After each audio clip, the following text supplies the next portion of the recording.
প্রথম যে বিষয়টি তা হচ্ছে প্রিয় নবী মুহাম্মদুর রাসূলুল্লাহ সাল্লাল্লাহু আলাইহি সাল্লামের নির্ভেজাল নিখুঁত অনুসরণ করা, ইত্তিবা। নবী সাল্লাল্লাহু আলাইহি সাল্লামের অনুসারী হয়ে যান, নবীর তরিকায় চলেন, কোনো মানুষের তরিকায় চলবেন না। সমস্ত এই সুফি পীরদের তরিকা বাদ দেন, সমস্ত মুরব্বীদের তরিকা বাদ দেন, সমস্ত দল উপদলের তরিকা,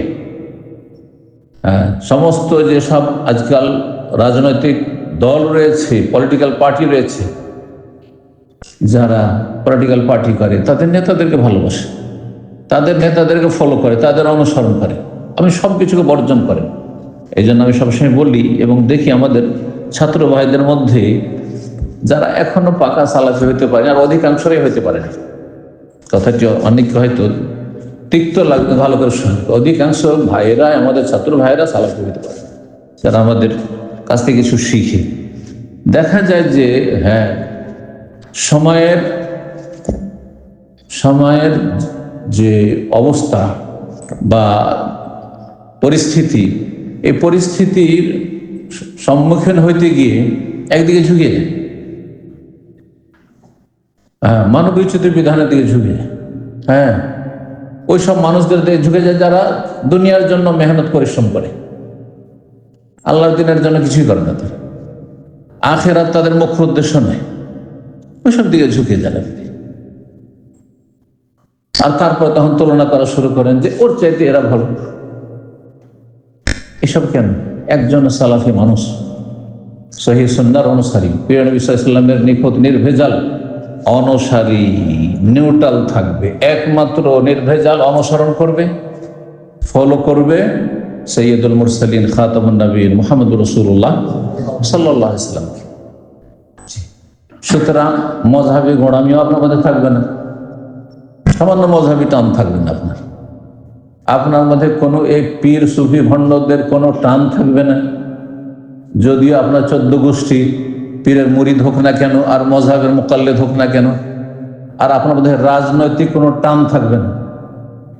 অনেক আলেমদের কাছ থেকে শোনা যায় যাদের মধ্যে এই রোগগুলি আছে, এদের চাইতে এরা ভালো।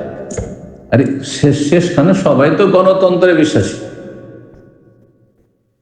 তা আপনি কি করে এটার চাইতে এটা ভালো কেন বলছেন? আপনি এই ক্ষেত্রে ফাতাজিল তিলকাল ফিরাকা কুল্লাহা, এই হাদিস আমল করতে হবে। সহিহ বুখারী সহিহ মুসলিমের হাদিস। সমস্ত বাতিল ফিরকা যেগুলি রয়েছে সবগুলিকে তুমি বর্জন করো, সবগুলিকে বর্জন করো।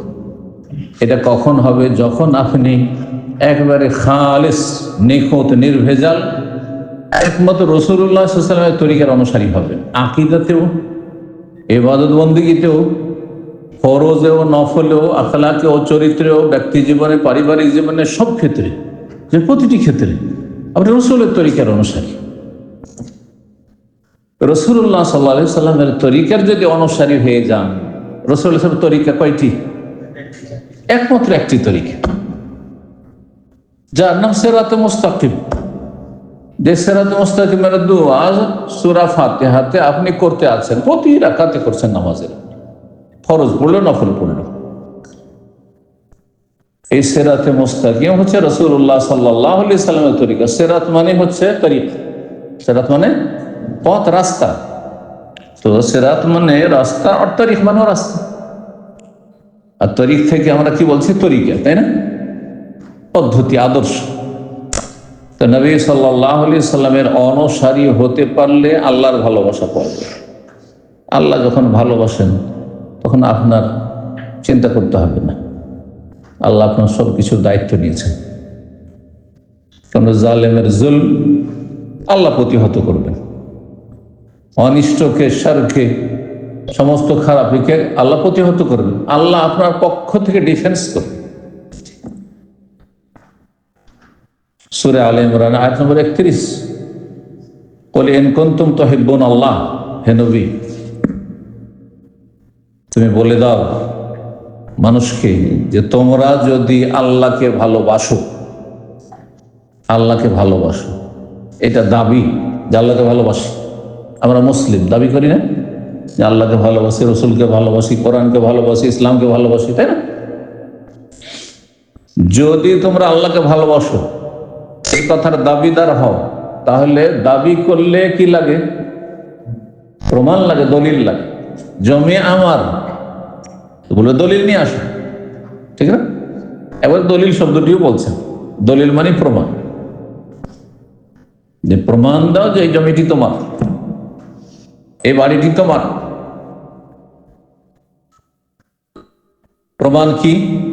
আল্লাহর ভালোবাসার দাবিদার হলে প্রমাণ হচ্ছে ফাত্তাবিউনি, নবী বলে দাও যে আমি মুহাম্মদ রাসূলুল্লাহ সাল্লাল্লাহু আলাইহি ওয়াসাল্লাম আল্লাহর পক্ষ থেকে নবী রাসূল এসেছি, আমার অনুসরণ করো, ইত্তেবা করো, আমাকে ফলো করো, আমার তরিকায় চলো। তাহলে লাভ কি হবে? ওই যে ভালোবাসার প্রথম উপায় বলবো, সেটি হচ্ছে ইউহিব্বুকুমুল্লাহ, আল্লাহ তোমাদেরকে ভালোবাসা দেবেন, আল্লাহর ভালোবাসা পেয়ে যাবে। আল্লাহর ভালোবাসা যদি অর্জন করতে চাও তাহলে কি করতে হবে? ফাত্তাবিউনি, দাবি করলে আল্লাহর ভালোবাসা আর ভালোবাসা এক পক্ষতে হয়নি। আপনি আল্লাহকে না ভালোবাসা, আল্লাহ আপনাকে ভালোবাসবেন? আর সত্যিকার যদি আপনি আল্লাহকে ভালোবাসেন, আমি যদি ভালোবাসি, আল্লাহ ভালোবাসবেন না? একতরফা ভালোবাসা কখনো টিকে না। রব্বুল আলামিনের কাছে তো চলেই না, কারণ তিনি তো সব জানছেন যে আপনি মুনাফিক, আসলে ভালোবাসেন না, এমনি মুখে বলছেন। আমি আপনি প্রতারিত হয়ে যেতে পারি, কারণ অন্তরের কথা জানি না যে আপনার মনে কি আছে। বলছেন শেখ আপনি খুব ভালোবাসেন, কিন্তু ভিতরে আপনার মুনাফিক আছে, আমি বুঝি না। কিন্তু যেদিন বুঝে যাব যে আপনি আসলে মুনাফিক, হ্যাঁ, তখন থেকে ঘৃণা করা শুরু করবো, ঠিক না? তো আল্লাহর ভালোবাসা পেতে হলে কি করতে হবে?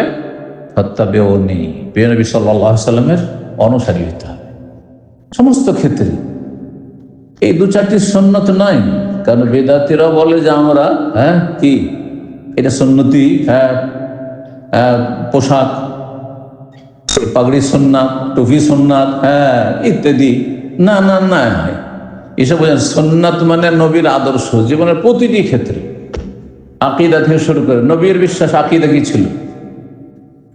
নবী সাল্লাল্লাহু আলাইহি ওয়াসাল্লাম ইবাদত বন্দেগী কেমন ছিল? ফরজ সালাতের কতটা গুরুত্ব দিতেন নবী সাল্লাল্লাহু আলাইহি ওয়াসাল্লাম, আপনি কতটা গুরুত্ব দিচ্ছেন? আগে ফরজ থেকে শুরু করেন, নফল নিয়ে আগে টানাটানি নয়।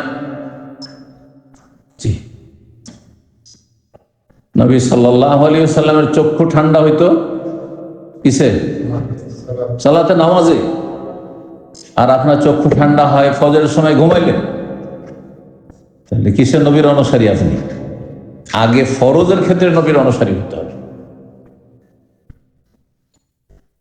ফাত্তাবিউনি ইউহিব্বুকুমুল্লাহ, আল্লাহর ভালোবাসার উপায় হচ্ছে নবীর অনুসরণ, নবীর তরিকায় চলা। এই জন্য যারা কোরআন সুন্নাহর অনুসারী তাদেরকে আল্লাহ সবচেয়ে বেশি ভালোবাসে। যারা নবীর তরিকায় নিয়ে বেদাতি, যত বেশি বেদাত করবে তত বেশি আল্লাহ তাদেরকে ঘৃণা করে। এটা ভালো, এটা মুখস্থ করে না। বেদাতিকে আল্লাহ ভালোবাসেন না, যদিও তারা এশকে এলাহে খুব গান গায়, যত গজল তারাই পড়ে, এশকে এলাহে, আল্লাহর সাথে ইশক করে, প্রেম করে, প্রেম খেলা, না? আল্লাহ তাদেরকে ঘৃণা করেন, কারণ তারা নবী সাল্লাল্লাহু আলাইহি ওয়াসাল্লাম অনুসারী নয়।